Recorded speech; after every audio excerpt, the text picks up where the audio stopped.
we're eager to learn, as always. So I am very pleased to be able to welcome you to this program, which is part one of a two-part series on fire mitigation and fuels management. This is a topic of essential importance in our community. And so next week, we'll be hearing from Austin Van Scoy with a different perspective on how you can engage in fuels mitigation. And this week, we're hearing from a group that goes by the name One More Tree with their perspective and how they do it. And so I'm going to hand the mic over to Thea, who's going to give a more proper introduction. Please join me in welcoming Thea to the podium. So I'd like to welcome you here today and thank you for being here.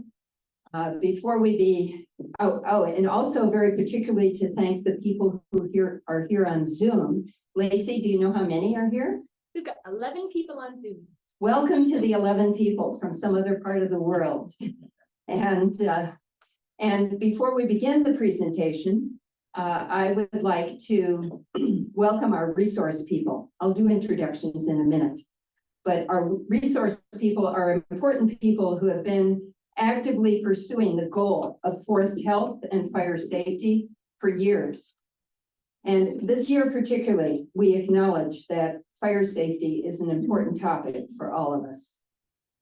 So somewhere in the back of the room, we are welcoming Gloria Erickson. And Gloria,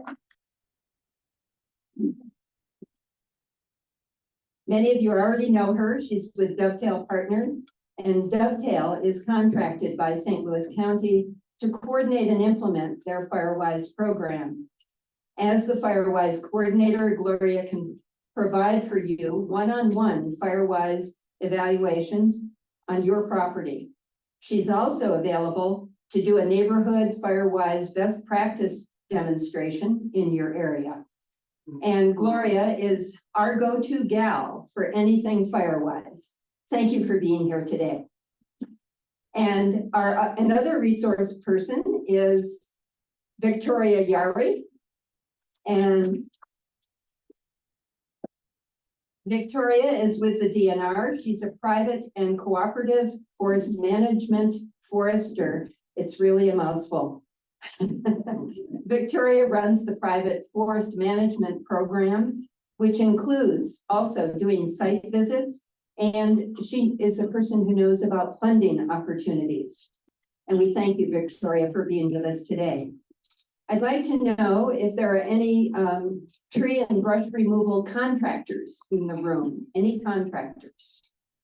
There's, you come later. So, perhaps next week more of them will be here. But today we have Austin Van Scoy is here with us, and he's going to be doing part two next week.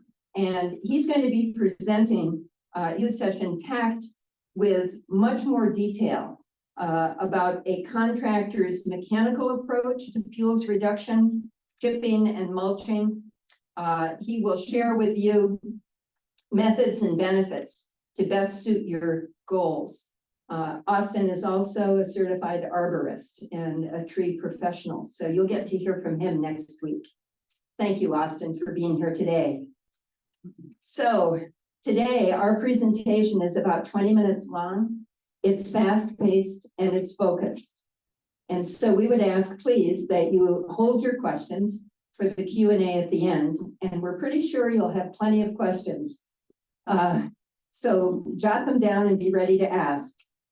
For now, let's get started with our first burning question. Who are we?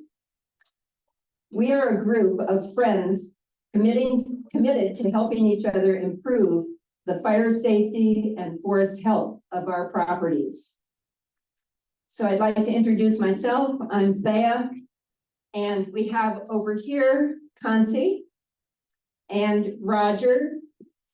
And back here we have Steve, we have Polly, we have Roxanne, we have Aaron, and we have Dave. And we also have two teenagers who are part of our group. And they're in school today, as they should be. So we had all helped each other occasionally and intermittently over the years with brushing, piling, and burning as we faced properties that were daunting. We continued to have burning questions. So in January of 2022, we formed a group to do wildfire mitigation on our properties. Today, we call our group One More Tree. We decided on our name when we realized every time we gathered and came to what we thought was the end of the day, the end of the workday, somebody, and we're not saying who, inevitably yelled out, "Over there, there's one more. Let's just get that one more tree before we stop." It's true. There is always one more tree, no matter when we stop. And so, Holly, how did we get started? How did we start? After forming our group, each of us, can you hear? Okay, better. After forming our group, each of us asked ourselves questions. How do we help decrease the danger of overgrown forests? How do we help protect our structures from wildfire? And how do we help firefighters do their jobs? For each of us walked our properties asking more questions. Which areas need thinning or clearing? Are there small balsam firs growing underneath mature pines that would burn fast and hot, causing a fire to climb quickly to the treetops, acting as ladder fuel? Are there areas with too many downed or dead trees? Is the clearance 14 feet high, 14 feet wide on driveways that provide good clearance for emergency vehicles? Is there enough room for them to turn around? All important questions. And we asked, for each property, we considered fuel and options for fuel reduction. So what actions can be done? We pondered various solutions for handling the trees and the brush, such as leave everything as is or do nothing, hire the work done or do the work ourselves. The do something options would include these possibilities: cut and burn selected trees and brush on site, haul everything to a designated burn pile offsite if available, chip and distribute chips on property or give them away, find somebody who wants them, leave the wood in tightly stacked piles to rot. So, Steve, what did we choose to do? Well, what did we choose to do? We chose to do the work ourselves, but of course, we had to have even more questions before we got started. We wondered what financial resources would be required if we were to hire it out. What would be the time commitment if we do it ourselves? What tools and equipment might be needed? And what knowledge and skills we already have. What are the physical strengths and abilities of the group members? And what liability and insurance risks might be at stake? So after choosing to do it ourselves and organizing ourselves a bit, we decided to, our choice involved a range of tools like chainsaws and hand saws and loppers, a drip torch, and of course, birch bark and matches. It also included tree falling, limbing, cutting things to length, and hauling them, stacking, which turns out to be a complicated matter, and lopping brush, and burning. we were very clear, our way is not the only way. While we know there's always one more tree, we are constantly learning that there's always one more way as well. So Thea, what's our way and how do we get this work done? So another good question, how do we actually get the work done? So the big picture of the way we approach the work is that we schedule 8 to 10 work days per year. And we rotate from property to property. And over time, we developed a specific protocol that we review and we use every time we gather to work. We strive to follow the incident response language and protocols that are standard with emergency and Forest Service response teams. So those are some broad things.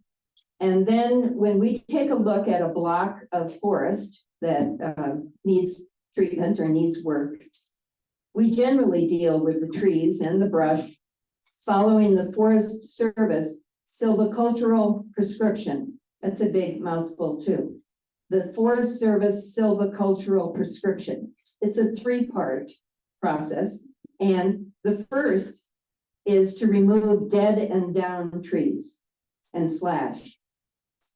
Secondly, we remove balsam fir trees that are less than 6 inches in diameter. And then we look at the standing trees and we limb those trees up to at least 10 feet and a little higher if we can, creating a clear understory in the area. So now thinking about a typical day, so a specific day when we gather to work, it's understood that the property owner is the leader for that day. The protocol that we always follow starts with a briefing where the leader outlines 4 details. First, the leader is talking about weather information, especially wind and humidity, with a plan if conditions change during the day so that we all know. Secondly, the leader talks with us about neighbor-related concerns that we need to be aware of, such as boundary lines and smoke direction if we're burning that day. Next, our leader outlines the work goals for the day, and this often includes a map to show where we'll be working. We love our maps. And lastly, the leader reviews the safety plan. Safety is a big deal with us. And our safety plan includes, but not limited to, a check-in to see if there are health concerns or physical limitations for group members and guests. Roles are assigned in case of emergency, such as who will call 911, who will lead the response team for this day, who will drive, and which vehicle will I take if we have to make an exit. And first aid supplies are placed in a visible location, and all vehicles are parked facing out with the keys visible, so anyone can hop in and move. We've also done a rescue practice to further prepare us for emergencies. And so far, we're very grateful that none of our emergency preparations have had to be put to use. Knock on wood. The group agrees on the jobs for each person, depending on skill levels, the health concerns for that day, and equipment available. We review our safe operating protocols for chainsaw operators if it's a day with cutting, and then we get to work. And we really work. We take breaks every hour for water. Water is important. But more important, we take breaks so we can have ginger cookies. You'll hear more about that later. We usually work in a typical day for a total of 2 to 3 hours. And then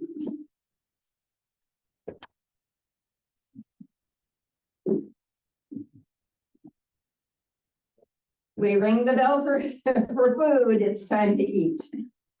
After our potluck meal, we evaluate the day. We usually move to the living room.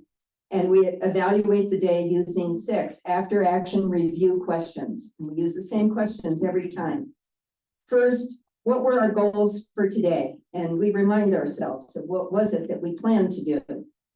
Secondly, did we accomplish our goals? We know each goal that was actually accomplished. Check them off.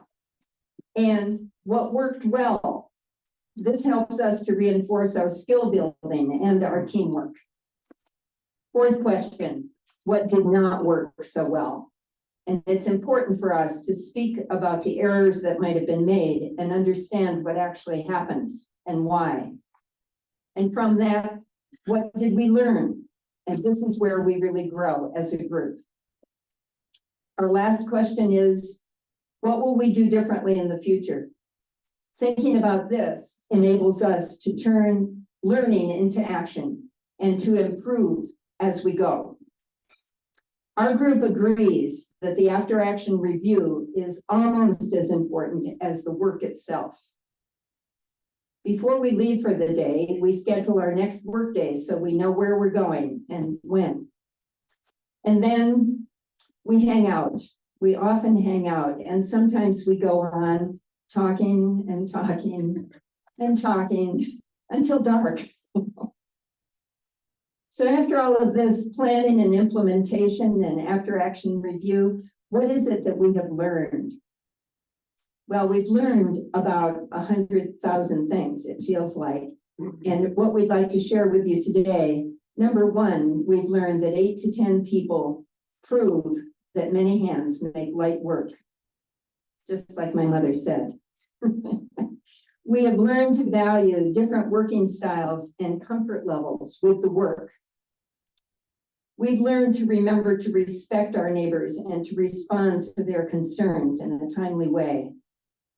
We've realized it's important to extend our FireWise awareness beyond just our own structures to the surrounding land and the larger community as much as possible. We've learned another important one, that firefighters put their own safety before protecting structures. And that means firefighters might not drive into your property if there isn't adequate access and a place to turn around.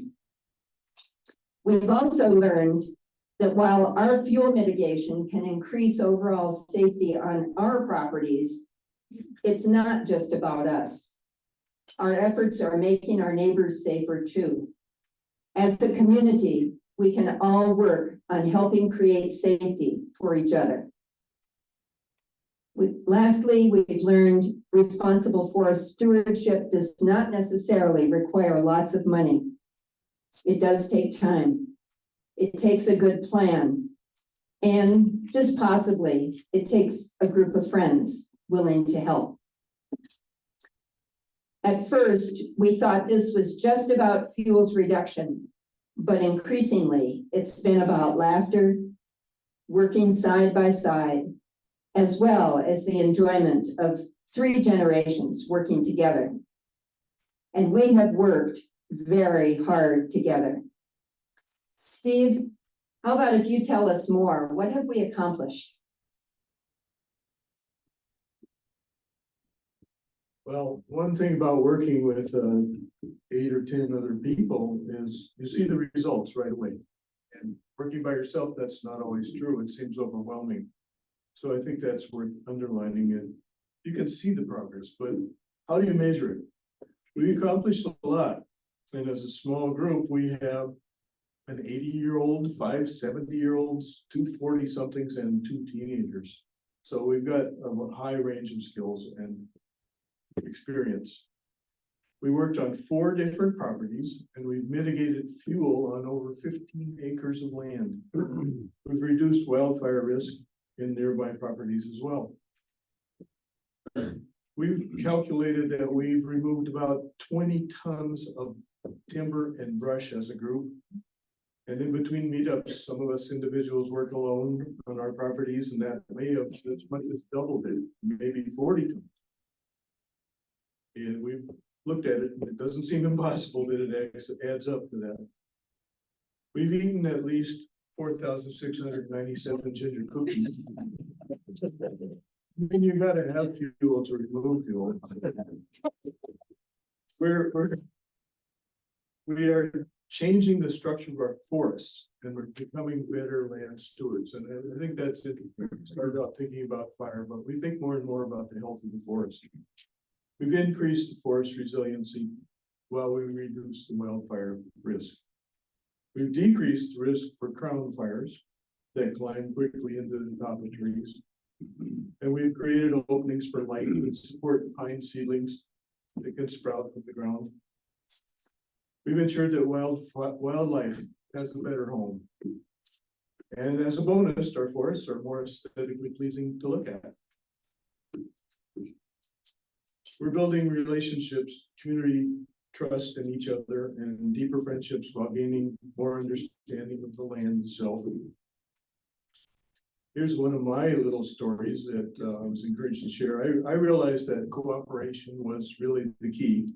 And I was used to working alone, and I would often work till I was exhausted, and it was probably getting more dangerous as I got more tired. But by working as a group and taking planned breaks, we can work longer and we can cover more ground, or uncover it, as the case may be. I didn't like it at first, cutting one large tree and then cutting the trunk into manageable lengths and piling the branches for hauling. It all seemed kind of fussy to me, but doing it this way and sharing the tasks, I last longer and it's safer, and I began to realize I was actually accomplishing more. When it's time to quit, we end up with a satisfying result, instead of walking away from an unruly pile of unfinished branches and trees that I have to go back and finish later. We've also begun to reach out and share our story to others, like today. And together with Gloria Erickson, we co-authored an article on fire adapted communities in her fire adapted community blog, which is distributed across the country. Let me see here. Turn to the right page. We helped sponsor a Firewise event in Lake Vermilion Township, and we're joined there by 30 people and representatives of the fire department as well. They brought their truck. We've reached out to others who want to learn about what we're doing, and we've occasionally invited guests to work together with us for a day and gain some experience in hopes that it might inspire groups of their own to tackle their fuels reduction issues. We have special thanks to guests like Hudson, Maggie, Steve, Mike, Aaron, Steve, Gloria, Jack, and Erica for their curiosity and their helping hands. And we're here today sharing our story with you. So, Ollie, what's next?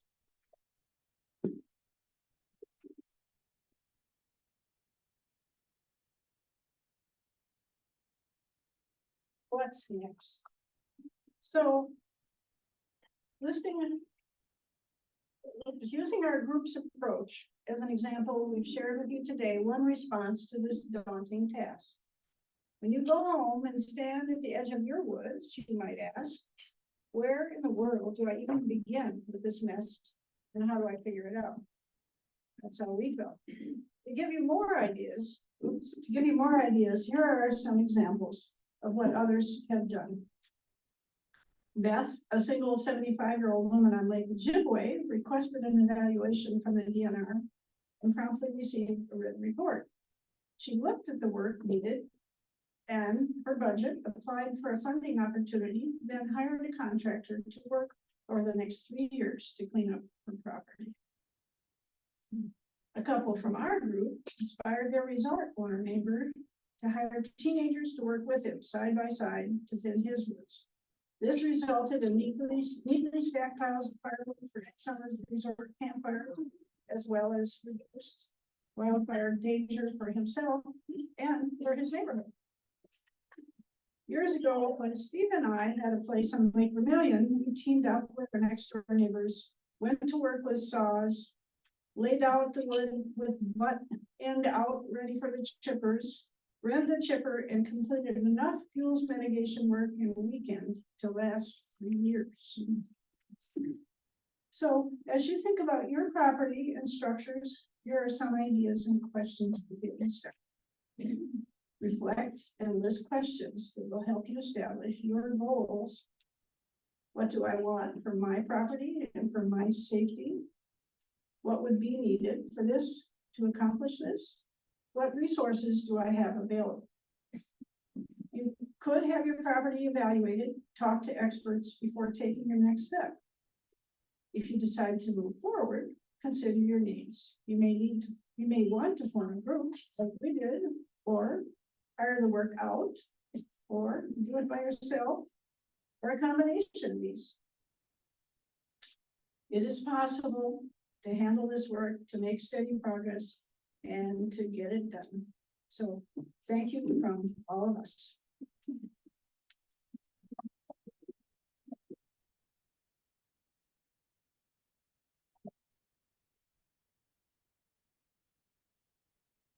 I'm going to do question and answer with you all. And I would like to know, Lacey, if there are any questions from our Zoomers. No questions yet, but I would let them know that they can type their questions into the chat, because we won't be able to hear them if they unmute. Okay, so we'll watch for those questions. Am I live? Yes, okay. And so we're opening it up for questions. We have plenty of time, and I'd like to know first person. Sorry about the mic. How do you keep that guy's beard out of the bat? Hansi, would you like to talk about Roger's beard?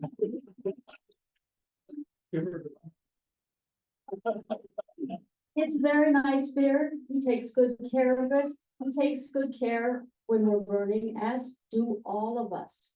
We are careful not to get too close. Occasionally, a bit of singe happens, but rarely. And we pay special attention to staying safe. We do stay safe, and Roger's beard has been singed. Our next question. I didn't know where to start, so I hired a contractor. And he came in with heavy equipment, and he just mowed down trees and lane going this way and took a few and lane going. And I was really disappointed because he was taking down good trees just to make room for his equipment to get in. So I told him, that's enough. And so then it was me, where do I start? So I started, I had a handyman. So I told him to go down and take off every balsam that has a diameter of 3 inches or less. You mentioned 6 inches, but 3 inches was my guideline at that time. And I've now increased it to 4 inches because there are still some, to go. And then next we piled it all up so then that we can take it away. Some of it is just piled, so somebody wants to take it, and it's all trimmed and everything. If they want to take it for burning, they sure can. I live on Minnesota Boulevard, you'll see it from the road, walks out here and here. So that's where I just started, and then now with the soil and water conservation, I've been getting monthlies, and so last year I planted 50 trees. Now this year I only got 25. And so I know I'm going to do them. Oh, after I cut down the balsams that were 3 inches in diameter, we're going to wrap it up. Oh yeah, I then had to cut down all the trees that were 4 feet from the road because the shadow was making the road icy. That was the next thing I wanted to include. And what we love to hear is all of the steps that have been taken already by so many of you. We know that, what's a show of hands? How many of you have already done firewise on your property? I mean, part of us are speaking to the, it's like, yay, let's clap for them. Yes, definitely. Okay, do we have another question? I don't have a question. I'm from California originally. I'm originally from the Midwest. I moved to California. I spent most of my adult life there. And in 2001, I was on a forest fire and I lost everything. And my place was cleared. I had some manzanita along the side, but I never thought it would catch on fire. When I was evacuated, there's something that happens when you get evacuated. It was like, I did not think my house would burn down. So I grabbed my insurance papers, I grabbed my photographs, and I grabbed my jewelry. I'm a good female here. And it burned to the ground. Nothing was left. So all the clearing, if there's gonna be a fire, when they say to evacuate, I want to advise people to get your butts out of there. Number two, when I went back to my house, I saw where the firefighters had tried to save my property. They cut their lines. They had burned, when you turned them over, the fire hoses, they were burned from the bottom. That's how hot the dirt got. It was unbelievable. And I lived in California when Paradise burned, and that's why I'm here. Because that was devastating. That fire moved so fast. It started at 7 in the morning and Paradise, California was almost burnt to the ground by 10. So if you don't think it's serious, think again, because it can happen here. I was just off of the trail on a fire road, and there was so much slack. It was unbelievable. And because I've been in a fire, I'm going, oh my God, if lightning hit this in the right conditions, this whole thing would just blow up and easily burn down. So anyway, I appreciate all the wonderful things that you people are doing to keep not only yourselves safe, but me safe, living here in Ely, because what you're cleaning up on your property is helping to keep the town of Ely safe. And that's hugely important. And I can't live in the woods anymore. Thank you. Thank you for that story, and we may want to talk with you later. Do we have other questions? The question was, what's the ginger cookie recipe? It's a secret. You have to get invited to one of these exclusive burning Come parties. be a guest. Got a question back here? How does your group work with like in-town environments? 'Cause what I'm getting is mostly these are, wooded properties. Is there more fire mitigation that town people? I guess that's a question for Dave, for me. Do you have anything to say, or you want me to take it? We, Dave and I actually live in town and we don't have property that needs fuel mitigation. But what this person just said was that all of you who are doing the fuels mitigation and reduction outside of town, including, Morris Township, the Forest Service, St. Louis County, City of Ely, Fall Lake Town, all of those, we are dependent upon you to clear that land out and make it safer to live in Ely.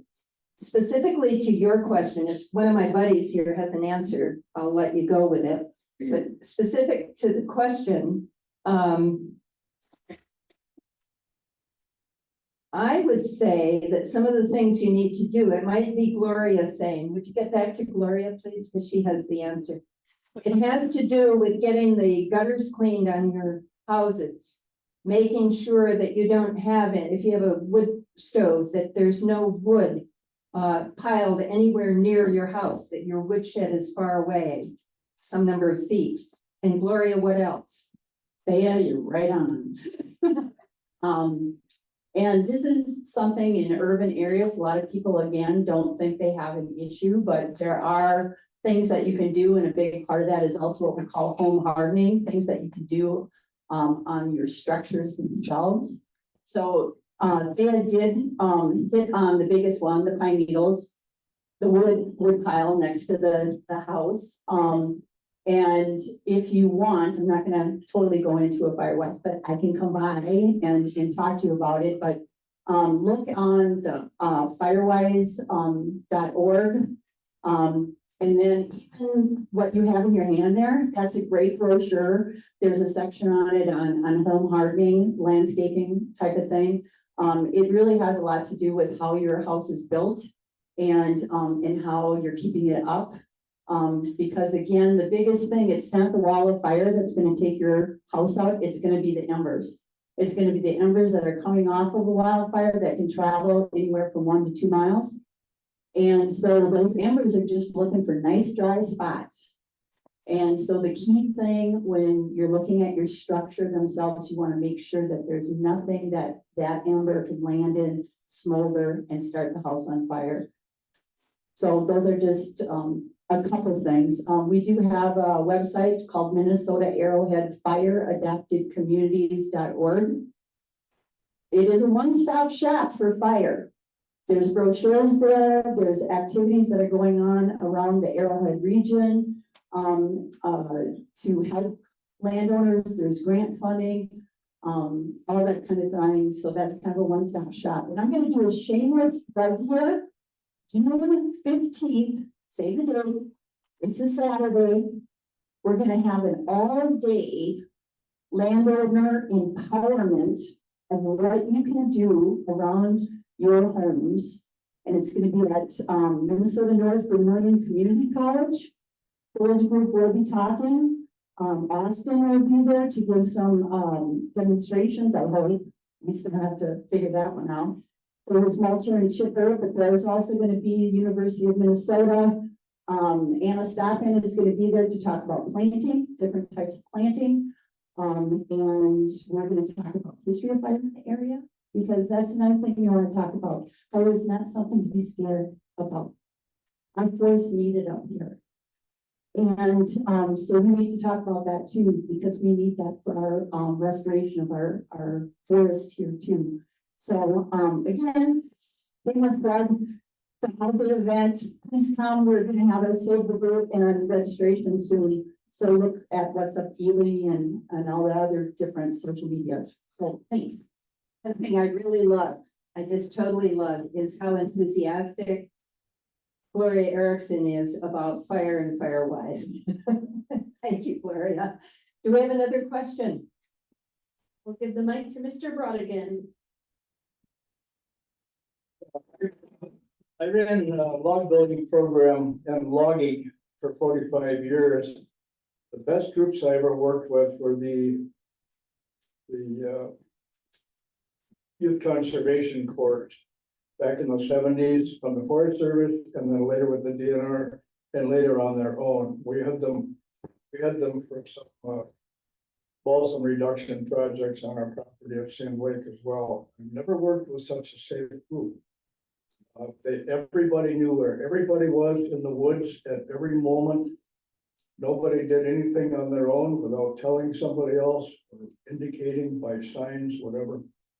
I've done logging in British Columbia, in Ontario, Wisconsin, and Minnesota. And out west, like the one lady by the wall says, the fire in California, really something to see. John Vaillant wrote a book just a few years ago about, actually not even that long, called Fire Weather, about the Fort McMurray, Alberta fire in 2016. Anybody read that? It's a real eye opener. Have you ever heard of bulldozers melting? This was a town that was right in front of the tar sands projects. It was kind of an irony that this kind of fire, this incredibly unfightable fire, was right in the middle of a nest of one of the causes of global warming. John Vaillant, Fire Weather. Read it. Yep. The other thing I want to mention is during my years of logging and log building, I required a shirt. I invented with the help of the late Soren Eriksson in Sweden and the company that he was working for, Grampers Brooks. And this was something I always thought was needed. Upper body protection for chainsaws. 45 years, I never saw a chainsaw cut. Never saw an accident, but it could have happened. But I did see that shirt prevent some things with a sander grinder and with a chainsaw. So it's out there. If you want, if anybody's interested, they are available. They're about $65. Unless you want open heart surgery by chainsaw. The other thing I want to mention is, something was, I really like this program. This is just incredibly good for everybody. When I did some everybody's evaluations for a while before COVID. And one thing that I noticed almost every time I did inspections, that people get really defensive and obstinate about driveway widening. I didn't move to the woods to have a little tiny freeway through my land, they say, stuff like that. It bothered me, but I didn't know what to do. People, it's their driveways. They don't care if two ambulances or two fire trucks can get in and out at the same time. You know, it's the kind of driveway that they just avoid, the firefighters. They don't have to go in your driveway. The other thing I want to mention is lately in the news, there's been a lot of, Garrison Keeler has a Time. oh, yeah. Garrison Keeler has a pig valve in his heart. More and more pig things are being used. Kidneys the other day, big article about kidney transplant. They're raising specific pigs for kidney transplantation in humans. They don't have head transplantations yet. It's coming. In the meantime, I would suggest one thing I noticed in the slides, absence of hard hats. $45 or less will get you a good hard hat, screen, protects your eyes, hearing protection, and above all, head protection. Don't they get this? Thank you so much, Ron. We're looking for the hard hats because we do wear them. We did have one comment on Zoom, which is that Mr. Hudson Kingston reminds us that Gloria can teach how to use a chainsaw. So that was, she can coordinate that. She does chainsaw workshops and especially chainsaw workshops for women, I understand. So those of you who are wanting to add that to your toolbox. We have another. Yes, I have a question. When I've been taking care of my land and trying to make it fire-wise, people have said, why bother? The neighbors aren't doing it, or if a fire comes through, it's going to come through anyway, and you're gonna lose everything, so why bother? How would you respond? Who wants to take that one as to why bother?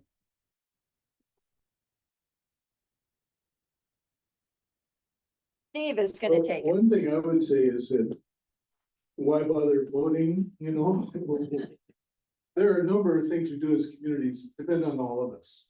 And there are no guarantees, you know, things can go wrong for sure, but I think one of the reasons we bothered is we thought, well, if our neighbors do nothing, we're still in danger, but it's like if you don't start it, you know, if you don't do what you think's right, you can't complain about anybody else not doing what they can do. So I just think that's an important thing. Set an example, talk about it, and you have something to show others when they wonder. So I don't know, it's hard to respond to that. I would add that we have found that by doing our clearing, the stuff we do, down the line, we end up finding that we do see that neighbors actually do some of the same stuff. And so it's sort of, we haven't necessarily talked and said, oh, we're doing this, you ought to do it. It's just, we're doing it. And it maybe is a little bit contagious.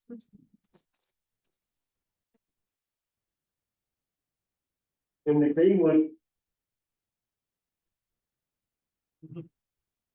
Greenwood fire, some properties that had been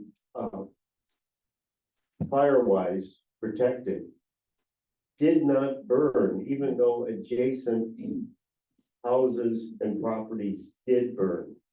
So we also know that it is possible for us to protect our houses in such a way that even if the fire does come through, our houses can, we hope they we know they have a better chance of not burning. So it really does make a difference, it can make a difference. And that's part of why we're doing it. I'm not a part of your group, but I want to answer that question briefly. I mean, hearing your presentation, seeing your photos, knowing that you have been doing this work for a while, part of the reason why I think with the model that you represent is the satisfaction of doing valuable, hard, real work with your friends. And you are spending time together, but you're doing something valuable. And that's really replicable across tasks and objectives, but in terms of why, I saw some very satisfying before and after photos. And how wholesome. I mean, this is such a cool thing that you've presented. So I think one legitimate answer to the question of why do the work is because it's, satisfying work that you can do in community with one another. We're gonna take one more. Dave has something. So this really isn't a question, it's a reply to the idea of what can you do in town? And this also applies outside of town. One is just simple situational awareness. If you're in town and you hear the fire siren, maybe it pays to be aware of what does that mean? And if you're we had a house burned down 2 houses from where we live. And one of the things we could have done was charge our garden hose and watered some things if it became necessary. And if you've looked in town, there are houses that were built a long time ago that may only be 6 feet apart. And they are very, very dry. So it really pays to be aware of it. And also, I mean, within the last few years, you may have lived here when there was a fire down Highway 1. And if you didn't notice the big planes and the helicopter flying around in circles in town, that would be a part about situational awareness. Because in that fire, the radio station was taken offline, cell phones were taken offline because of power lines that were down.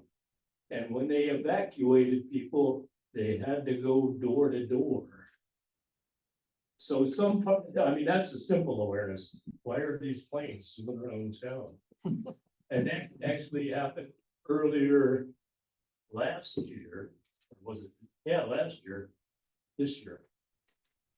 last year, that there was a fire west of town. Same thing again, planes were flying around in circles and they put the fire out on the west side of town, just beyond the hospital where the old mine reclamation pits are. And if you live in the country, you may hear planes flying around unusually. And the driveway thing is real important because that happened recently and a house burned to the ground and a person died. And the people who went in across the road from Morris Township had to back their truck down the driveway so that they had a safe exit plan. So it's really important. If you saw that picture of us sitting on that truck, that is not a small item. So really think about that with your properties. That's all I gotta say. Well, we're going to, unless there's another burning question, which I would suggest that you find our resource people or us afterwards. I need to get back here. Yeah, I'm going to get them. Yeah, we have a surprise, but before I give you the surprise, we're at time. I'm going to wrap it up because we want to have time at the end here for you to talk to us or to talk to Gloria or Victoria. Austin is here. I would also like to welcome, which I neglected to do at the beginning, but we have 2 wildland firefighters, two from the Fond du Lac Band who came up today. Raise your hands. We're very happy that you joined us here today. And we have about 4 or 5 people together with Kes Ebbs from the Nature Conservancy who are involved. Go ahead and raise your hands back there. The Nature Conservancy is involved in prescribed burning and as well as other projects. And Hess is kind of the head of that now, right? He's a fuels planner. He is a fuels planner and he's working here together with the Nature Conservancy as well as the Forest Service. So we have other resource people here. And what I'd like to say in closing is that our hope is that today our burning questions have sparked your interest and that you feel lit with enthusiasm and will fan the flames of action.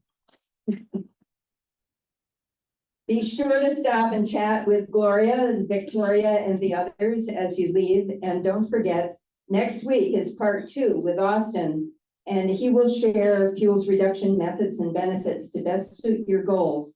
He'll have a lot of detailed information and some really good handouts for you. So worthwhile coming back. His approach is different than ours, and so you'll get to balance and learn, just as this person talked about, that there are different ways to do fuels reduction, and they all have benefits and goodnesses about them.